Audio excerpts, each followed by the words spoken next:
جوش ملی آبادی صاحب کا ایک شعر ہے اور بہت ہی خوبصورت شعر ہے. فرماتے ہیں انسان کو بیدار تو ہو لینے دو، انسان کو بیدار تو ہو لینے دو، ہر قوم پکارے گی ہمارے ہیں حسین. بسم اللہ الرحمن الرحیم. ناظرین، جیسا کہ آپ کی خدمت میں پہلے پروگرام میں عرض کیا، امام حسین علیہ السلام کی تحریک اور اس تحریک کے محرکات اور اس تحریک کے اہداف کے بارے میں انشاءاللہ آج کے اس پروگرام میں مزید ہم سوالات کو لے کر آئے ہیں، اور ان سوالات کے جوابات سے بھی انشاءاللہ آپ مستفید ہوں گے، اور امید کرتے ہیں کہ آپ ان سوالات و ان جوابات کے ذریعے سے آپ کو اس تحریک کے سمجھنے میں آسانی ہوگی. اور جیسا کہ جوش ملی آبادی نے بھی کہا کہ اگر انسان بیدار ہو جائے، آگاہ ہو جائے، آشنا ہو جائے اس تحریک کے بارے میں، اس تحریک کے مقاصد کے بارے میں، تو یقیناً ہر قوم اپنا تعلق اور اپنا ناطہ امام حسین علیہ السلام سے جوڑنے کی کوشش کرے گی. اور آج ہم دیکھ بھی رہے ہیں کہ متعدد اقوام، نہ صرف مسلمانوں کے مختلف فرقے بلکہ دیگر اقوام بھی امام حسین علیہ السلام کے ساتھ خود کو جوڑ رہی ہیں. اس پروگرام میں ہم چلتے ہیں اپنے پروگرام کی طرف، اور ہمارے ساتھ موجود ہیں آغا حجت الاسلام والمسلمین آغا نائب کمیلی صاحب. آغا صاحب، جیسا کہ پچھلے پروگرام میں آپ نے خواتین کے بارے میں بیان فرمایا تھا کہ خواتین نے اپنا ایک بہترین رول پلے کیا کربلا کی تحریک میں، تو یہاں یہ سوال باقی رہ گیا تھا کہ جہادی طور پر خواتین نے کیا کردار ادا کیا، اور خود جہاد کس معنی میں ہے؟ بسم اللہ الرحمن الرحیم. کربلا کے میدان میں جہاں مردوں کا میدان میں جہاد کا کردار رہا ہے، تو خواتین کا بھی جہاد میں ہدف رہا ہے، اور اس حوالے سے انہوں نے جو جہاد انجام دیا ہے اس کی مثال جو ہے وہ نہیں ملتی ہمیں پوری کائنات کے قیاموں میں. جہاں بھی آپ دیکھیں تو اس طرح کے جو قیام ہیں وہ قابل مقایسہ اس جہاد سے نہیں ہے جو جہاد کربلا میں خواتین انجام دیا ہے. صحیح. تو کربلا میں جو خواتین نے جو جہاد کیا ہے اس کو اگر ہم کھولیں تو اس کے بہت سارے پہلو نکل سکتے ہیں. مثلا ایک جو ہے ان کا جہاد صبر ہے. صحیح. واقعاً ان حالات میں ایک عورت کے لیے صبر کرنا وہ بہت بڑا کام ہے. بالکل. اور پہلے بھی میں نے عرض کیا کہ یعنی احساسات پہ عقلانیت کو غالب کرنا یہ بھی اپنی جگہ پہ خود ایک جہاد ہے. بالکل. اس کے علاوہ جہاد بزرگ ہے. خود جو ہے وہ صبر اس مصیبت پہ، اتنی صحیح. بڑی مصیبت. اور دیکھیں نا، ایسا نہیں ہے کہ مثلاً وہ ان کے احبا اقربا بیٹے بھائی شریک حیات یعنی وہاں پر شہید ہو جائیں، پھر وہ ان پہ روئیں، ان پہ گریا کریں، ان کو دفن کریں. یہ صورتحال بھی نہیں ہے. صحیح. صورتحال یعنی اس سے بالا تر ہے. بالکل. دیکھیں کہ یعنی دیکھ رہی ہیں کہ ہم اگر شہید ہو جائیں گے تو اس کے بعد ہمیں گریا بھی نہیں کرنا دیا جائے گا، ہمیں ان کو دفن بھی نہیں کرنے دیا جائے گا. یہ دیکھ رہی ہیں، اور اس کے بعد اس کے باوجود بھی جو صبر کیا، تو یہ صبر کی انتہا ہے. تو ایک تو میدان صبر میں جو جہاد انہوں نے کیا ہے. دوسرا ایثار کے میدان میں. صحیح. ایثار کے میدان میں، فداکاری کے میدان میں جو ان کا جہاد ہے واقعاً قابل مقایسہ نہیں ہے. پہلے بھی ہم نے عرض کیا تھا کہ آپ دیکھیں کہ ہر ایک جو ہے وہ یہ کہہ رہی کہ میرا جو نزدیک رشتہ دار ہے وہ پہلے میدان میں جائے، وہ پہلے امام کے رکاب میں شہید ہو. تو یہ بہت بڑی قربانی ہے، ایثار کی قربانی، فداکاری کی قربانی. تو یہاں پر درمیان میں ایک شہید مرتضیٰ مطہری کا جملہ بھی ذکر کرتا چلوں کہ شہید مرتضیٰ مطہری ایک بہترین جملہ فرماتے ہیں کہ آپ کربلا کے اس قیام کو فقط امام حسین علیہ السلام کی شجاعت اور امام صلی اللہ علیہ وسلم اور اس کے صحاب کی دلیری، اور یا اس طرف سے یہ کہنا کہ مثلا اتنے انہوں نے مار دیے، اتنے انہوں نے قتل کر دیے، فقط یہ چیز نہ دیکھیں. صحیح. وہ تو مثلا کبھی کبھی ایک عام سا دلیر نوجوان یا بہادر جو آتا ہے تو وہ بھی کبھی کبھی کر جاتا ہے، یہ کارنامہ کر لیتا ہے. اصل جو ہے وہ اصل جو چیز ہے کربلا کی، جو خوبصورتی ہے جس چیز میں، وہ یعنی جو اخلاق اقدار ہیں کربلا میں، ان کی طرف نگاہ کریں، ان کے صبر کو دیکھیں، ان کے حلم کو دیکھیں، ان کے خاص طور پہ ایثار و فداکاری کو دیکھیں کہ کتنی فداکاری کر رہے ہیں. یعنی ہر ایک شہید کہتا ہے کہ میں یہ پہلے جاؤں، صحیح. ہر ایک کہتا ہے کہ نہیں پہلے امام کے قدم میں قربان ہو جاؤں. تو یہ فقط وہ قربان ہونے والے جو ہے ان میں یہ چیز نہیں ہے، بلکہ یہاں اس طرف آپ دیکھیں تو کربلا میں جو عورت ہے ان میں بھی یہ چیز پائی جا رہی ہے. صحیح. اگرچہ خود نہیں جاتی میدان جہاد میں، لیکن یہ جہاد کر رہی ہے کہ تشویق کر رہی ہے اپنے بیٹے کو، تشویق کر رہی ہے اپنے بھائی کو، تشویق کر رہی ہے اپنے شریک حیات کو کہ ایسا نہ ہو کہ آپ سے پہلے دوسرا کوئی شہید ہو جائے. تو یہ اخلاق اقدار دونوں طرف سے ہیں. تو یہ کربلا کا ایک بڑا معیار ہے جو ہمارے یہاں بیان نہیں ہوتا. پھر خود خواتین میں بس خود کا قربان ہو جانا اتنا مہم نہیں ہوتا، بچے اور شوہر اس کے نزدیک اہمیت رکھتے ہیں. جی جی جی. یعنی ایک شریک حیات حقیقت میں اس کی زندگی کا سرمایہ ہے. بالکل. اگر وہ چلا جائے تو کیسے زندگی گزارے گی؟ صحیح بات ہے. کس طرح سے زندگی گزارے گی؟ اور یہ بھی پتہ ہے کہ پھر بھی ان ظالموں سے ہی مقابلہ کرنا ہے. صحیح بات ہے. شوہر کے ساتھ رہ کر، بیٹے کے ساتھ رہ کر میں ان سے مقابلہ کر سکتی ہوں، لیکن ایک جب تنہائی کا عالم ہو پھر کس طرح سے ان سے مقابلہ کروں گی؟ یہ بھی ایک منظر سامنے ہے اس کے باوجود بھی. صحیح. اور اس کے علاوہ جو ہے ایک اہم جہاد جو جہاں پر ہم بیان کر سکتے ہیں وہ ہے جس کو مقام معظم رہبری بھی بہت زیادہ بیان کرتے تھے، جہاد تبیین. بالکل.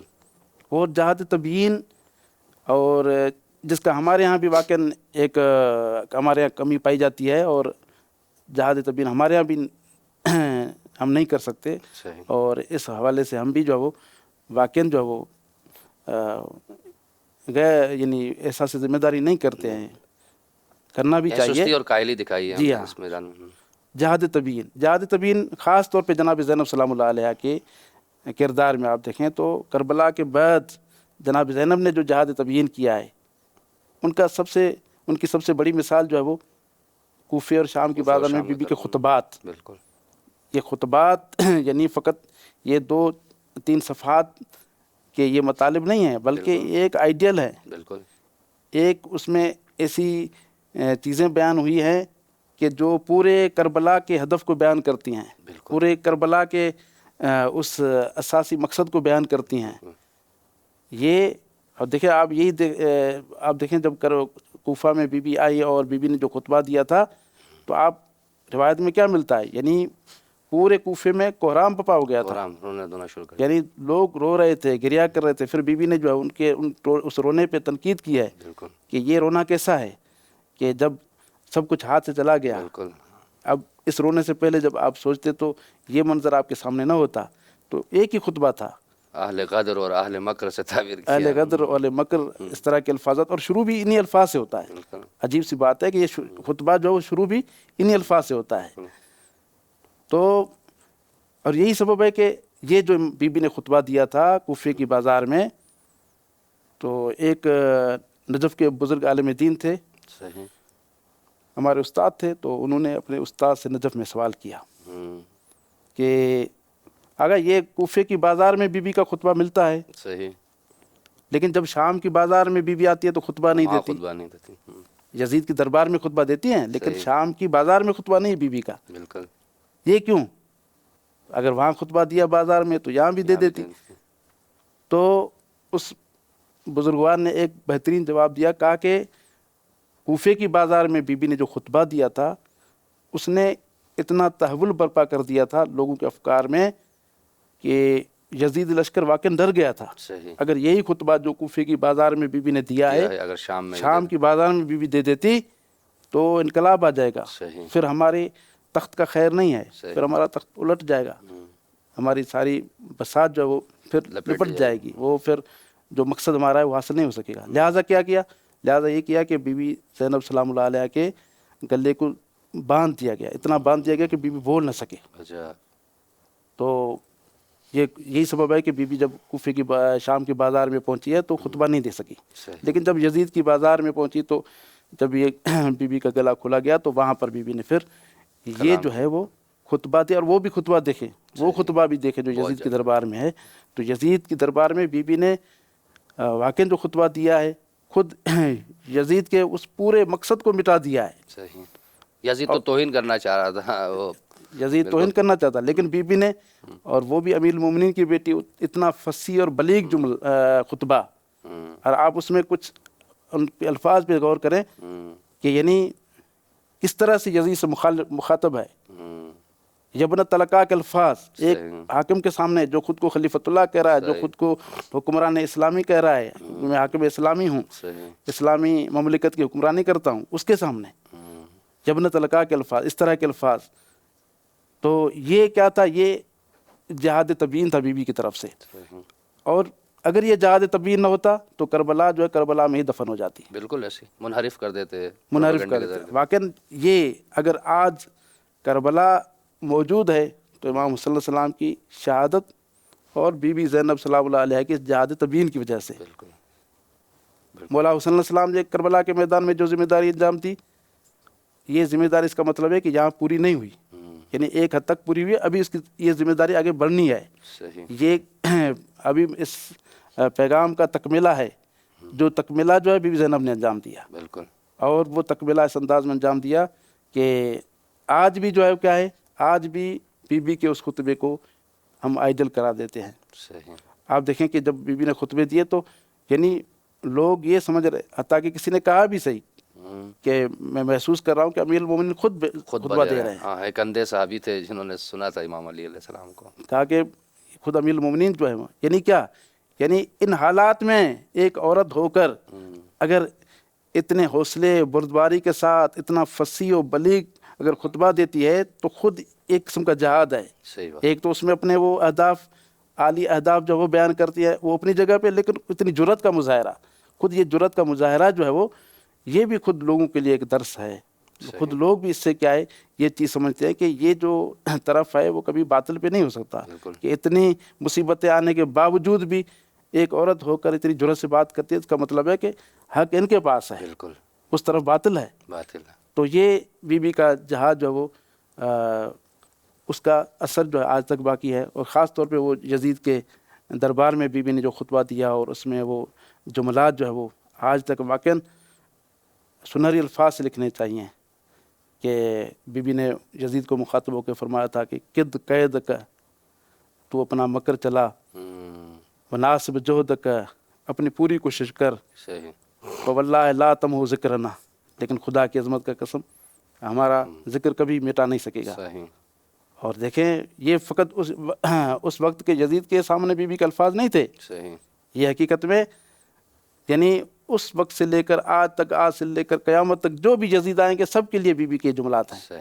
یہ سب کے ساتھ مخاطب ہے بی بی کے، جو بھی زمانے کا یزید ہے بی بی آج کے یزید سے بھی مخاطب ہے. کد قید کا وناسب جہد کا، پھر وہ ٹرمپ ہو، چاہے نتانیاہو ہو، چاہے صدام ہو، کوئی بھی ہو، بی بی کے جملے ہر دور کے یزید کے لیے ہیں اور سچے بھی ثابت ہوتے ہیں. بہرحال امیر المومنین کی بیٹی ہیں، بالکل، تو ان کی زبان سے جو نکلے ہوئے جملے وہ کبھی جھوٹے نہیں ہو سکتے. بالکل بالکل. شاید ہمیں صحیح معنوں میں سمجھ نہ بھی ہوتا، ان جملات کا ادراک نہ ہو پاتا، لیکن خصوصاً آج کے زمانے میں، جس زمانے میں ہم رہ رہے ہیں، واقعاً ان جملات کا حقیقی ادراک ہمیں ہوتا ہے. ہم دیکھ رہے ہیں اپنے زمانے میں بھی انقلاب اسلامی ایران جو آیا، کس قدر دشمن پروپیگنڈا کر رہا ہے، اور یعنی مطلب ہر حوالے سے ہر جو نسبت برائی کی ہو سکتی ہے وہ ایران کی طرف دے دی جاتی ہے، اس انقلاب کی طرف دے دی جاتی ہے. لیکن اس کے باوجود یہ انقلاب مثلا اپنی نورانیت پھیلاتا جا رہا ہے. میں سمجھتا ہوں کہ اس کی ایک بڑی وجہ جو ہے وہ علماء کی طرف سے جہاد تبیین ہے جو کی جا رہی ہے. بالکل آغا صاحب، صحیح. آغا صاحب، یہ ایک یہاں پر کربلا کی تحریک میں جیسا کہ آپ نے بتایا کہ متعدد کردار ہمیں دیکھنے کو ملتے ہیں، مردوں کے، بوڑھوں کے، بچوں کے، خواتین کے، جوانوں کا بھی کردار ہمیں یہاں بہت دیکھنے کو ملتا ہے اور مؤثر کردار دیکھنے کو ملتا ہے. تو اس کے بارے میں آپ ہمارے سامعین کو بتائیں کہ جوانوں کا اس تحریک میں کیا کردار رہا اور انہوں نے کس طریقے سے اپنے رول کو پلے کیا. کربلا کے میدان میں جوانوں کا جو کردار ہے ان میں اہم کردار مولا امام حسن علیہ السلام کے نوجوان بیٹے جناب علی اکبر کا ہے، ان کے بھتیجے جناب قاسم کا ہے، صحیح یا اس طرح کے دوسرے جو نوجوان کربلا کے میدان میں صحیح ان کے نام ملتے ہیں۔ تو ان نوجوانوں کو دیکھیں کہ یعنی وہ جو امام حسن علیہ السلام کے رکاب میں آئے تو ان کی سوچ کیا تھی، ان کی فکر کیا تھی۔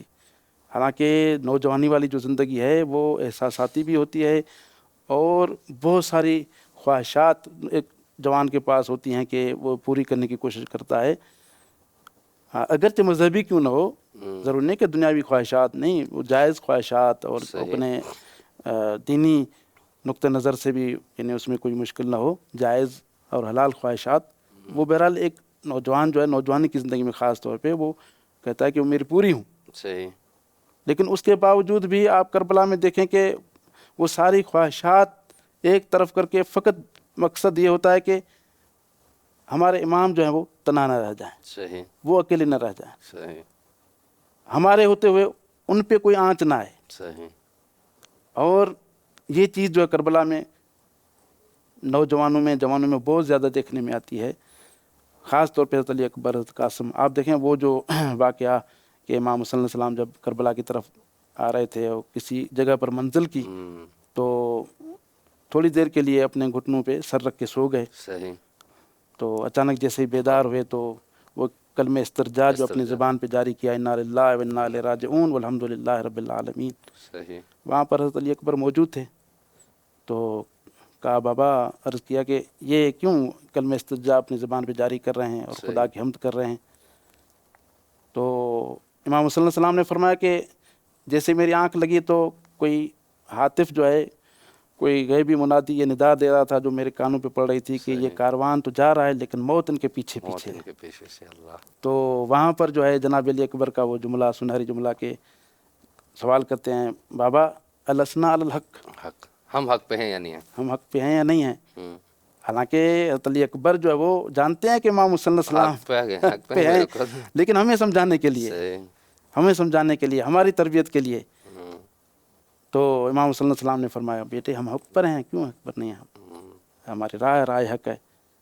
تو پھر جناب علی اکبر کا وہ جملہ فرماتے کہ اگر ہم حق پر ہیں تو ہمیں کوئی پرواہ نہیں ہے، صحیح ہمیں موت کی کوئی پرواہ نہیں، کوئی ڈر نہیں ہے۔ صحیح۔ تو دیکھیں یہ موت کیا ہم پہ بتاتا آ ہے؟ پڑے یا ہم موت پہ جا پڑے ہیں، ہاں، وہی بالکل وہ جملہ جو جملہ۔ امیر المومنین نے ایک جنگ میں کہا تھا کہ امیر علی کو اس بات کا جب میدان جنگ میں آتا ہے تو اس چیز کا کوئی ڈر نہیں ہوتا کہ موت اس کے اوپر آ کے پڑے یا علی خود موت پہ جا کے پڑے۔ بے شک۔ وہی علی اکبر اپنے دادا کی وہاں عکاسی کر رہے ہیں۔ صحیح تو یہ کیا ہے؟ یعنی جیسے امام صلی اللہ علیہ وسلم نے جواب دیا کہ ہاں ہم حق پر ہیں، تو یعنی یہ سمجھانا چاہتے ہیں کہ جب آپ تشخیص دے دیتے ہیں کہ حق کس طرف ہے، باطل کس طرف ہے، پھر آپ کو کسی چیز کی پرواہ نہیں ہونی چاہیے۔ یعنی اس کا مطلب یہ ہے کہ کربلا کے جوان ہمیں یہ سکھاتے ہیں کہ جس زمانے میں بھی آپ رہیں، جس زمانے میں بھی آپ زندگی گزاریں، لیکن آپ کا جو اصل ہدف ہے وہ یہ ہے، یہ ہونا چاہیے کہ آپ حق کی تشخیص دیں۔ بالکل اگر آپ نے حق کی تشخیص دے دی تو پھر آپ کامیاب ہیں۔ صحیح پھر دنیا میں جو بھی آپ کے سامنے رکاوٹیں آتی ہیں، جو بھی مصیبتیں آتی ہیں، ان کی کوئی حیثیت نہیں ہے۔ بالکل تو حضرت علی اکبر علیہ السلام نے ہمیں یہ سمجھایا۔ یا جناب قاسم علیہ السلام کا بھی وہ یہ جملہ کہ جب پوچھا جاتا ہے تو وہ کیا فرماتے ہیں کہ الموت تو انتی احلی من الاصل، بالکل کہ میرے نزدیک شہد سے بھی زیادہ شیرین ہے۔ تو یہ نوجوان ہے، یہ جوان ہے، کوئی 13 سال کا ہے، کوئی 18 سال کا ہے۔ برحال جناب علی اکبر کی وہ جو عمر ہے اس کی عمر کے حوالے سے بھی اختلاف ہے، لیکن حد اقل جو عمر بتائی جاتی ہے وہ 18 سال۔ 18 سال جناب قاسم کی عمر بھی وہی 13 سال بتائی جاتی ہے۔ تو یہ نوجوان اور جوانوں کا یہ کردار تو یہ ہمیں بتاتا ہے کہ آپ جو ہے وہ کیا ہے، حق کی تشخیص دیں جس زمانے میں بھی ہوں، صحیح پھر آپ کامیاب ہیں۔ صحیح، یعنی پہلا مرحلہ حق کی تشخیص ہے۔ پہلا مرحلہ حق کی تشخیص کا ہے، اور اصل ہدف بھی یہی ہے، صحیح اصل مقصد بھی یہی ہے۔ پھر اس کے ساتھ اگر دوسری چیزیں آتی ہیں تو ساری چیزیں فرعی ہیں۔ صحیح آپ حق کا، آپ کو جب آپ نے تشخیص دے دی تو پھر جو دوسری چیزیں کیا ہیں، فرعی ہیں، ان کی کوئی خاص حیثیت نہیں ہے۔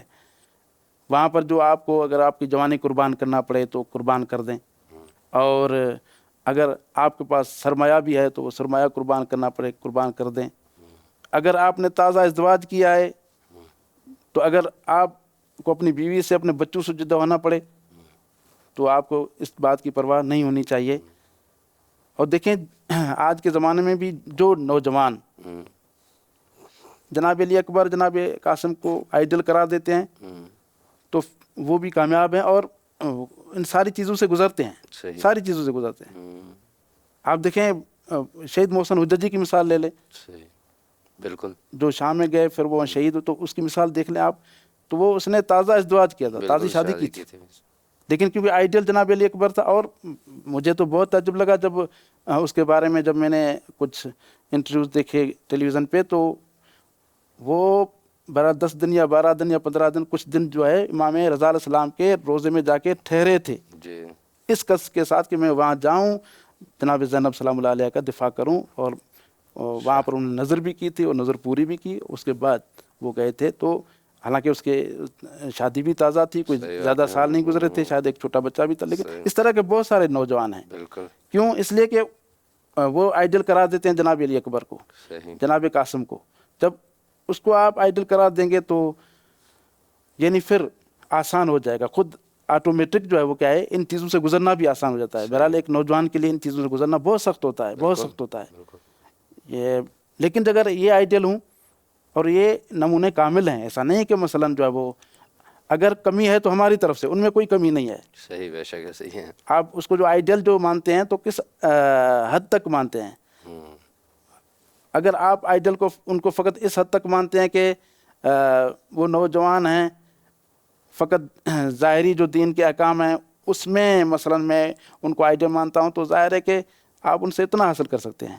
لیکن اگر آپ اس سے ایک قدم آگے بڑھتے ہیں اور کہتے ہیں کہ نہیں، فقط ظاہری جو احکام دین کے وہ نہیں، بلکہ ایک اور مقام ہے، وہ مقام شہادت ہے، وہ مقام جانساری ہے، وہ مقام فداکاری ہے، وہ مقام ایثار ہے، اگر ایک قدم اور آگے بڑھتے ہیں تو وہاں پر بھی ان کو اگر آئیڈل قرار دیں گے تو یعنی پھر آپ کا رتبہ بھی اس حساب سے بھی اتنا بڑھے گا۔ بہت خوب حوث صاحب، انشاءاللہ ہم چلتے ہیں وقفے کی طرف، بریک کی طرف۔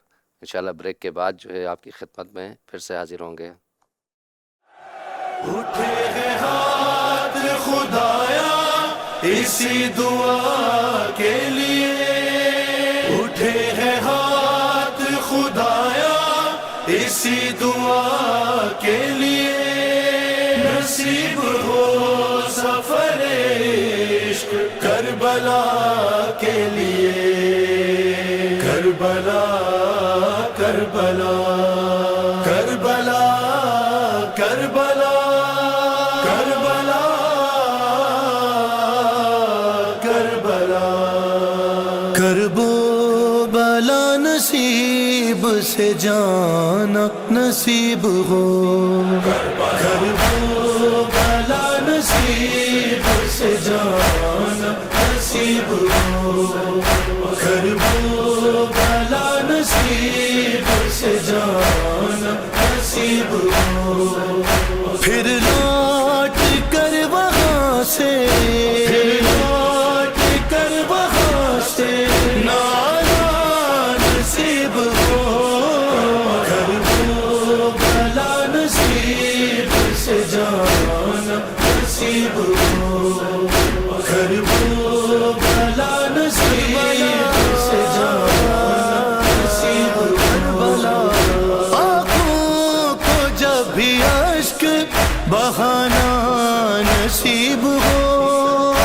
آنکھوں کو جب بھی اشک بہانا نصیب ہو، آلے نبی کے غم کا بہانا نصیب ہو، کرب و بلا نصیب سے جانا نصیب ہو، کرب و بلا نصیب سے جانا نصیب ہو، ایسا در حسین پہ سجدہ ہو آخری، ایسا در حسین پہ سجدہ ہو آخری، پھر مجھے کو اپنا سر نہ اٹھانا نصیب ہو، کرب و بلا نصیب سے جانا نصیب ہو،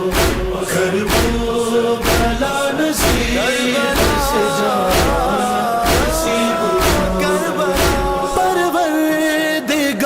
ٹھوکریں در در کی کب تلک پروردگار ٹھوکریں در در کی کب تلک اب مستقل نجف میں ٹھکانا نصیب ہو پھر لوٹ کر وہاں سے نانا نصیب ہو کربلا نصیب سے جانا نصیب ہو. Welcome back. انشاءاللہ پھر سے ہم اپنی گفتگو کا آغاز کرتے ہیں. آغا صاحب، آپ نے کہا کہ جوان کے لیے مثلا ہمیں اسوہ اور آئیڈیلز کربلا کی تحریک میں دیکھنے کو ملتے ہیں، اور آپ نے ذکر کیا حضرت علی اکبر علیہ السلام کا، حضرت قاسم علیہ السلام کا. آج کے زمانے میں کہ جو بہت ہی زیادہ پر رونق زمانہ ہے اپنی حیت اور کیفیت کے لحاظ سے، جہاں پر سوشل میڈیا ہے، موبائلز ہیں، الیکٹرانک میڈیا ہے، اور پھر زندگی بھی جو ہے اتنی سرگرم ہے انسان کی، انسان مادی ضروریات کے پیچھے اس قدر جو ہے وہ غرق ہے، اور ایک نوجوان کہ جو بالکل لا تعلق ہے اپنی ذمہ داریوں سے، اپنی تکالیف سے، اور اگر کوئی ہے بھی تو وہ سرگرم ہے دیگر مصروفیات میں. تو کیسے ان جیسے نوجوانوں کے لیے حضرت علی اکبر، حضرت قاسم وغیرہ اسوہ بن سکتے ہیں، آئیڈیل بن سکتے ہیں؟ اصل میں اس میدان میں ہمیں کام کرنے کی ضرورت ہے. وہ انداز اس کا تبدیل کرنا پڑے گا. ظاہر ہے کہ دشمن جو ہے وہ خاص طور پہ اس میدان میں بہت زیادہ ایکٹیو ہے، سوشل میڈیا کے میدان میں. لہٰذا اس کے لیے ہمیں فرہنگ سازی کرنی پڑے گی. صحیح. فرہنگ سازی کرنے کے لیے جو وہ ابھی ایسا نہیں کہ ایک نوجوان جو ہے وہ غفلت کی وادی میں جو ہے وہ ڈوب چکا ہے، ابھی ہم اس کا ہاتھ پکڑیں. البتہ اس کا بھی ہاتھ پکڑنا ہے، ایسا نہیں کہ نہیں ہے، لیکن اس کا جو اصل جو طریقہ کار ہے، جو اصل جو روش ہے، وہ یہ ہے کہ آپ بچپن سے ان پہ کام کرنا شروع کریں. صحیح. اس طرح سے ادارے بنائے جائیں، اس طرح سے کوئی تربیتی مراکز بنائے جائیں صحیح. کہ جو خاص طور پہ بچوں کے لیے بچپن کی جو زندگی ہے وہ بہت اہم زندگی ہے.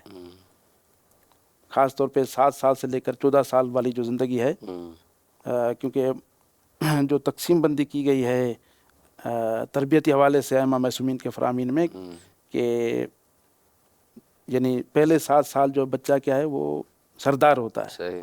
ہر بات اپنی منواتا ہے. ہے. 7 سال سے 14 سال کا جو عرصہ ہے بعد والا، وہ غلام ہوتا ہے. صحیح. اگر اس کی سرداری کا زمانہ جو ہے وہ صحیح گزرا ہے تو غلامی کا زمانہ بھی اسی انداز سے گزرے گا. صحیح. تو یہ جو 7 سال ہیں یہ بہت اہم ہے، غلامی والا زمانہ. البتہ یہ ڈپینڈ کرتا ہے کہ اس کا سرداری والا زمانہ جو ہے کس طرح سے گزرا ہے. صحیح. پھر جو ہے وہ 14 سال سے لے کر 21 سال تک یہ جو زمانہ ہے، البتہ یہ ائمہ معصومین کے فرمان کا خلاصہ آپ کی خدمت میں پیش کر رہا ہوں. وہ جو زمانہ ہے وہ معصوم فرماتے ہیں کہ وزیر والا زمانہ ہے. صحیح. وزیر یعنی وزیر عربی میں کہتے ہیں بار اٹھانے والا. صحیح. وزن اٹھانے والا. ہاں، وزن اٹھانے والا، بار اٹھانے، وزر سے تو بار اٹھانے والا. تو یہ سارے جو ڈپینڈ کرتے ہیں، یعنی ہر بعد والا مرحلہ پہلے والے مرحلے پہ ڈپینڈ کرتا ہے. صحیح. یعنی اگر وہ سرداری والا زمانہ اس نے اچھے طریقے سے گزارا، اس لیے کہتے ہیں کہ بچہ جب آپ سے کوئی چیز مانگے تو نہ نہیں کرو، صحیح. اس کو دو. اگر وہ نہیں دے سکتے تو متبادل کوئی دوسری چیز کو دو. اس طرح سے اگر دیکھتے ہیں کہ وہ چیز اس کے لیے نقصان کار ہے پہلے 7 سال میں خاص طور پہ، تو اس کو جو کیا ہے اس کی جگہ پہ کوئی دوسری چیز دے دو. صحیح. اس کی فرمائش کو ریجیکٹ نہ کرو. آپ اس کو یعنی اس طرح سے بعض آپ دیکھیں نا والدین مثلا ڈٹ جاتے ہیں کہ نہیں یہ نہیں دیں گے، یہ نہیں کرنا ہے، نہیں کہ بھائی وہ نہیں، بچہ ہے، نہیں سمجھتا. صحیح. وہ ابھی سردار ہے، سرداری کے زمانہ ہے اس کا. وہ آپ مشغول کرتے ہیں کسی اور ہاں کسی چیز میں مشغول کر دیں، یا اس کی متبادل کوئی. اگر اس طرح سے آپ نے اس کی رہنمائی کی تو پھر بعد میں جو غلامی والا زمانہ ہے، پھر 7 سال آپ نے مانے تو ابھی 7 سال آپ کی مانے گا. لیکن یہ کہ یہ بھی 7 سال اس کو اس طرح سے تربیت کرنی ہے کہ وہ جو بات جو ہے وہ آپ کہیں وہ آپ کی مانیں. پھر جو ہے وہ جب 14 سال سے 21 سال کا زمانہ جو ہے جب اس میں آئے گا تو خود بخود احساس ذمہ داری کرے گا. صحیح. خود بخود وزیر بنے گا، بار اٹھانے کی کوشش کہ بھائی ابھی میری کوئی ذمہ داری ہے.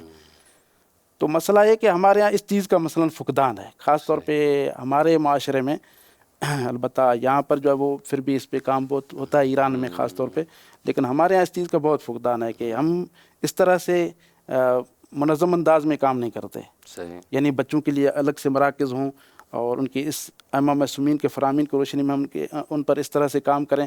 صحیح. 7 سال تک، پھر 7 سے 14 سال تک، پھر 14 سے 21 سال تک.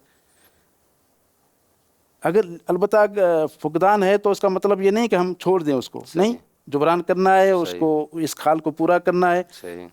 لہٰذا پھر بھی ہم کچھ نہ کچھ کر سکتے ہیں. کہ جس طرح سے وہ مقولہ بھی معروف ہے، ما لا یدرک کلہ لا یترک کلہ.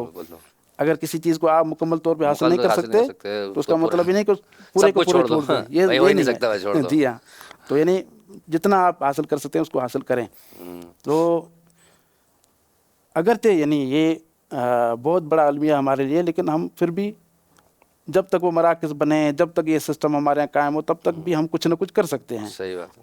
اس کا بہرحال طریقہ کار یہ ہے کہ خاص طور پہ جو مذہبی پروگرام بنائے جاتے ہیں، خاص طور پر یہاں پر جو مثلاً اچھے پروگرام ہمارے یہاں جمہوری اسلامی ایران میں خاص طور پر بچوں کے لیے، نوجوانوں کے لیے سوشل میڈیا پہ جو رکھے جاتے ہیں خاص طور پہ، تو ہم ان کو منتقل کر سکتے ہیں اپنی زبان میں، اردو میں ترجمہ کر کے، انگلش میں ترجمہ کر کے. خود ابھی ایام محرم الحرام ہے، ان میں بھی مثلا کوشش کی جا سکتی ہے کہ مجالس کا اہتمام جو ہے بچوں کی سطح پر بھی ہم کریں. آفرین.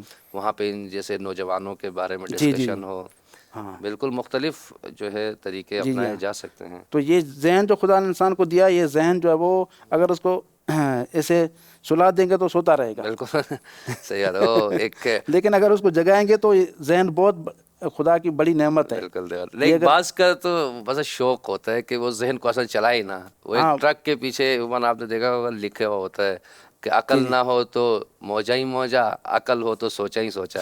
عقل ہو تو سوچنا پڑے گا، عقل نہ ہو تو پھر موج ہی موج ہے. تو یہ ذہن جو خدا نے انسان کو دیا، یہ خلاق ہے واقعی. یہ آپ دیکھیں کہ بعض لوگ جو خلاق ہوتے ہیں کہ بہت ساری چیزیں خلاق کرتے ہیں. ابھی خلاقیت کا جو ہے وہ ابھی آپ کے ہاتھ میں ہے، کس طرف اس کو لے جاتے ہیں. اگر ہم نہیں کریں گے تو ظاہر ہے کہ دشمن تو لگا ہوا، وہ تو کر رہا ہے، اس کا ذہن تو خلاق ہے. پھر کل ہم کہیں گے کہ ہمارے بچے جو وہ کیا خراب ہو رہے ہیں. وہ خراب اس لیے ہو رہے ہیں کیونکہ ہم جو اپنے ذہن سے کام نہیں لیتے، وہ اپنے ذہنوں سے کام لیتے ہیں. لہٰذا ہماری ذمہ داری بنتی ہے کہ اس طرح کے تربیتی مراکز بنائے جائیں کہ جس سے نوجوانوں کی تربیت ہو.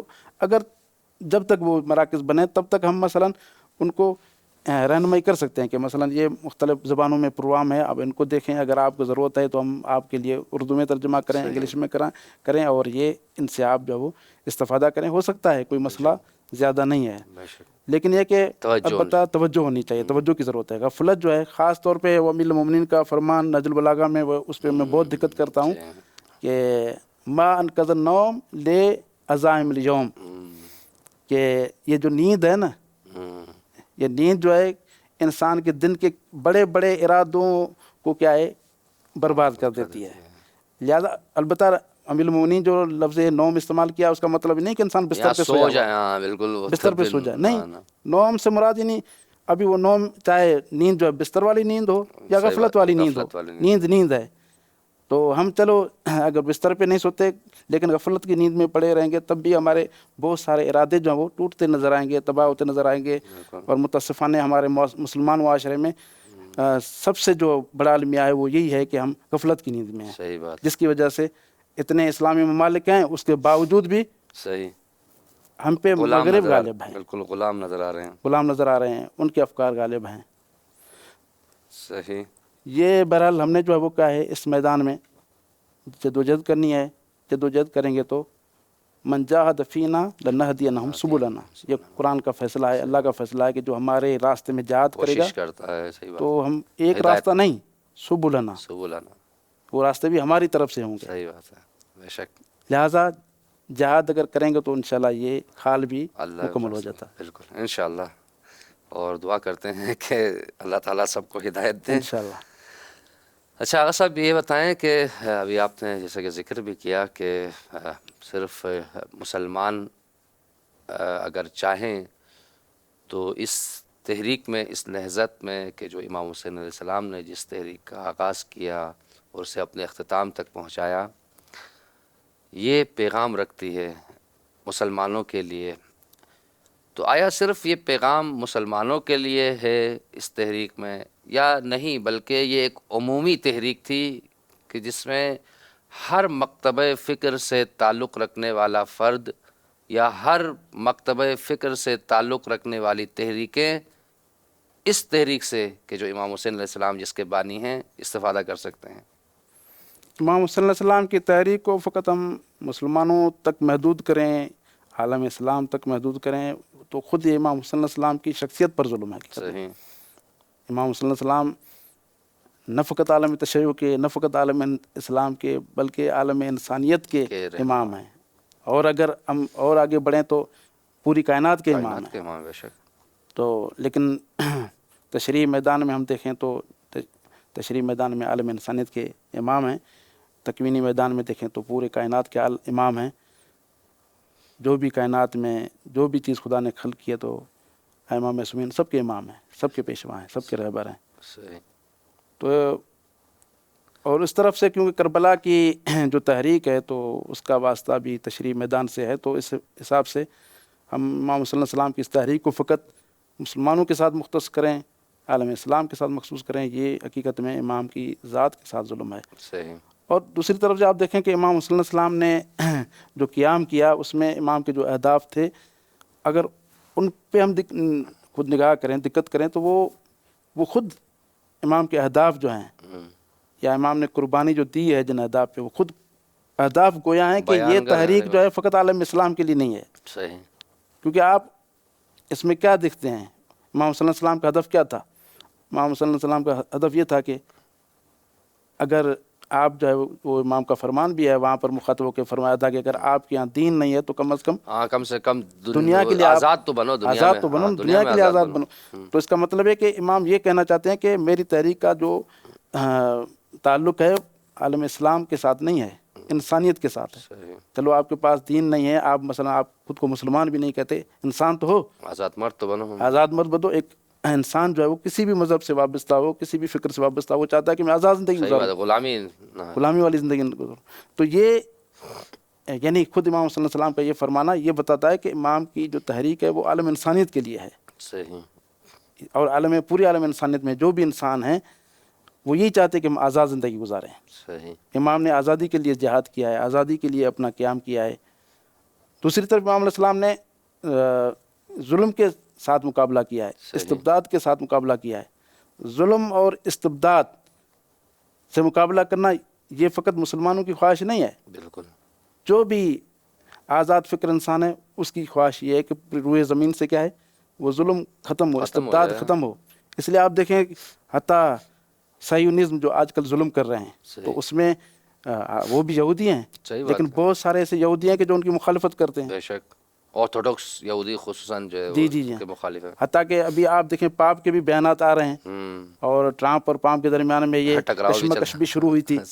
تو یعنی جو آزاد فکر انسان ہے وہ اس کا بھی یہی نقطہ نظر ہے کہ دنیا سے ظلم کا خاتمہ ہو۔ صحیح بات۔ اور امام حسین علیہ السلام کا اصل ہدف بھی یہی تھا، اور اسی وجہ سے کربلا میں گئے۔ پھر جو ظالمین ہوتے ہیں وہ بھی کبھی خود کو نہیں کہتے کہ ہم ظالم ہیں اور ظلم کر رہے ہیں، وہ بھی عدالت ہی بیان کر رہے ہوتے ہیں کہ ہم جو کر رہے ہیں وہ عدالت ہے۔ ابھی ٹرمپ مثلا وہ کہتا ہے کہ میں جو کر رہا ہوں ایران کے مقابلے میں یہ میری عدالت ہے، جو کر رہا ہوں میں عدل کر رہا ہوں، ایران کی شر سے دنیا کو بچا رہا ہوں۔ جی ہاں، حتیٰ کہ یعنی اگرچہ وہ ایک غلط فکر ہے لیکن بہرحال اس کی ایک مبنا ہے، یا خود صہیونزم کی جو مبنا ہے، یعنی خود ظالم بھی اپنے آپ کو ظالم کہنا پسند، ظالم نہیں کہتا۔ یعنی اس کا مطلب کہ یہ فطرت کی بات ہے۔ یعنی اگر انسان فطرت کی طرف مراجعہ کرے تو جو فطرت ہے وہ یہی کہتی ہے کہ جو بھی انسان اس دنیا میں آیا ہے تو وہ ظلم سے نفرت کرتا ہے، وہ عدالت چاہتا ہے۔ تو یہ انسان جب فطرت کی طرف مراجعہ، کیونکہ وہ مولا کا فرمان بھی ہے کل مولود یولد علی الفطرت، ہر انسان فطرت پہ پیدا ہوا ہے، پھر اس کے ماں باپ اس کو یہودی بنا دیتے ہیں، نصرانی بنا دیتے ہیں، مجوسی بنا دیتے ہیں۔ تو فطرت کا تقاضا کیا ہے؟ فطرت کا تقاضا، فطرت یہ چاہتی ہے کہ معاشرے میں عدل انصاف ہو، معاشرے میں ظلم کا خاتمہ ہو، معاشرے میں انسان اگر آئے تو آزاد زندگی گزارے۔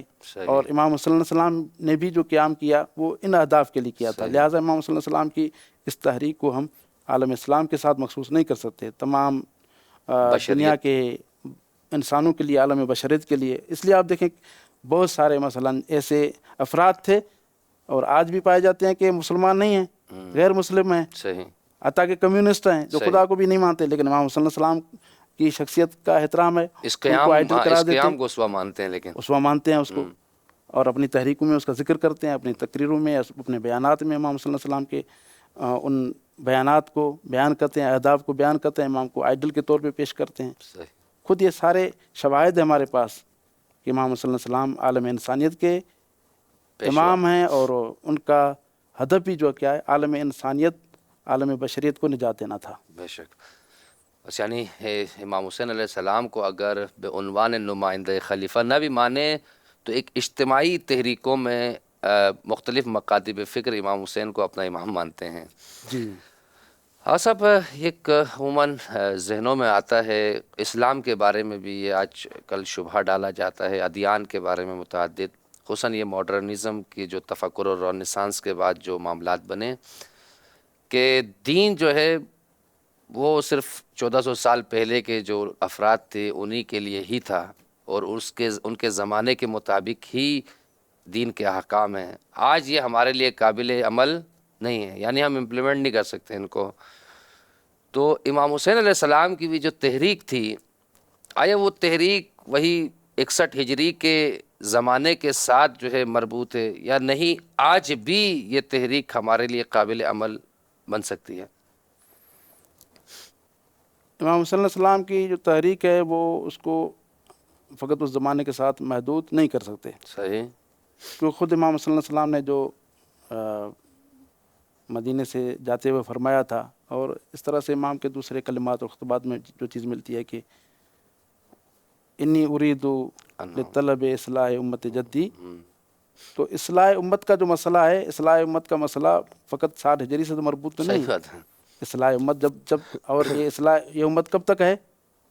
جب تک پیغمبر قیامت اسلام سے، کی رسالت ہے، جب تک بالکل، پیغمبر اسلام کی نبوت ہے، تو پیغمبر اسلام کی جو رسالت ہے، جو نبوت ہے، وہ قیامت تک چلنی ہے۔ بالکل، ان کا پیغام قرآن جو ہے، ان کا پیغام قرآن مجید کی صورت میں ہو، حدیث کی صورت میں ہو، یہ قیامت تک چلنا ہے۔ حلال محمد حلال حلال محمد اللہ یوم حلال اللہ یوم القیامہ، وحرام محمد حرام اللہ یوم القیامہ۔ بالکل، لہٰذا اس تناظر میں آپ دیکھیں، ایک چیز یہ، دوسری چیز جو ہے وہ خود امام صلی اللہ علیہ وسلم کا ولید کو یہ کہنا، مثلی لا یبایع مثل یزید، تو یہ کیا کہتا ہے؟ مثلی لا یبایع مثل یزید، اس کا مطلب یہ کہ آج میں حسین ہوں، کل مجھ جیسا آئے گا، کوئی بھی ہو سکتا ہے، آج یہ یزید ہے، کل اس جیسا کوئی آئے گا، ابھی کل جو ہے وہ 100 سال کے بعد ہو، 200 سال کے بعد ہو، 1400 سال کے بعد ہو، یہ چلنا ہے۔ صحیح، لہٰذا خود امام صلی اللہ علیہ وسلم کے اس فرمان کے تناظر میں بھی ہم کہہ سکتے ہیں کہ یہ تحریک فقط سن 61 ہجری سے صحیح، مخصوص نہیں ہے، بلکہ یہ تحریک جو ہے قیامت تک چلنی ہے۔ صحیح،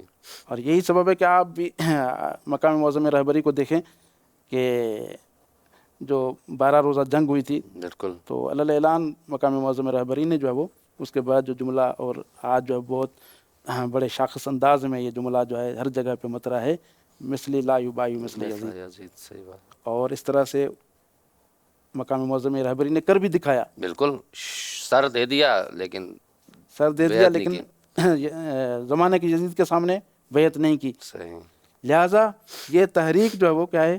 یہ تحریک قیامت تک چلنی ہے، اس کا کسی اور دوسری طرف سے آپ دیکھیں کہ امام حسین علیہ السلام امام ہیں، اگر اس انداز اور اس تناظر سے بھی ہم دیکھنا چاہیں تو ہم کہہ سکتے ہیں کہ یہ تحریک فقط اس زمانے کے ساتھ مخصوص نہیں تھی۔ امام حسین علیہ السلام قرآن ناطق ہیں، بالکل، بے شک، قرآن ناطق ہیں، اور یہ قرآن مجید قرآن صامت ہے، یہ قرآن مجید قیامت تک کے لیے ہے، صحیح، الی یوم القیامہ۔ صحیح، جب قرآن مجید جو ہے اس کا پیغام قیامت تک کے لیے ہے، جو قرآن صامت ہے، تو امام حسین علیہ السلام تو قرآن ناطق ہیں، بے شک، تو اس کو آپ ایک زمانے کے ساتھ کیوں مخصوص کرتے ہیں؟ صحیح، بعض لوگ کہتے ہیں کہ نہیں، جب وہ تحریک تھی اس زمانے میں تھی، وہ گزر گئی، اب اس کو جو ہے کیوں؟ بھائی جب یہ بات ہے تو یہ بات آپ کو قرآن کے لیے بھی کرنی پڑے گی۔ صحیح، جب قرآن جو ہے وہ ہمیشہ کے لیے ہے، ہمیشہ کے لیے ہے، تو امام حسین علیہ السلام کا پیغام بھی ہمیشہ کے لیے بھی ہے۔ صحیح، تو قابل عمل بھی یعنی ہو سکتا ہے یہ کہ آج کے زمانے کا اگر کوئی فرد چاہے کہ تحریک امام حسین علیہ السلام سے استفادہ کرتے ہوئے کوئی ایسی تحریک چلائے تو چلا سکتا ہے، چلا سکتا ہے، کیونکہ خود مثلی لا یبایع مثل، یہ تو ایک اگرچہ جملہ مختصر سا جملہ ہے، لیکن اس میں بہت سارا مفہوم ہے۔ مفہوم ہے، ابھی بیعت کا مطلب کیا ہے؟ بیعت کا مطلب یہ ہے کہ آپ جو ہے اس زمانے میں جو یزید ہے اس کے ہاتھ پہ ہاتھ رکھ کر اس کو حکمران مانیں. صحیح. امام فرماتے کہ بالکل اطاعت کا یعنی مطلب آمادگی کا اظہار کر دینا. آمادگی کا اظہار کرنا. لہٰذا جب امام علیہ السلام نے اپنے زمانے میں اس یزید کی بیعت نہیں کی تو آج بھی یہ قابل عمل ہے. صحیح. کیونکہ مثل تو ہر زمانے میں ہے. بالکل. جب ہے تو قابل عمل بھی ہے. یہ ہے بالکل. اس میں جو ہے وہ ہر انسان کو عمل کرنا چاہیے. کوئی کسی بہانے سے جو ہے اس وظیفے سے باہر نہیں نکل سکتا. بہت خوب آغا صاحب ماشاء اللہ. بہترین جوابات تھے اور انشاءاللہ جیسا کہ خود میں نے استفادہ کیا عموماً امید کرتے ہیں کہ سامعین نے بھی استفادہ کیا ہوگا اور پروردگار سے دعا گو ہیں کہ پروردگار ہمیں امام حسین علیہ السلام کو اپنا اسوہ بنانے اور اس پر عمل کرنے کی توفیق عطا فرمائے. والسلام علیکم ورحمۃ اللہ وبرکاتہ.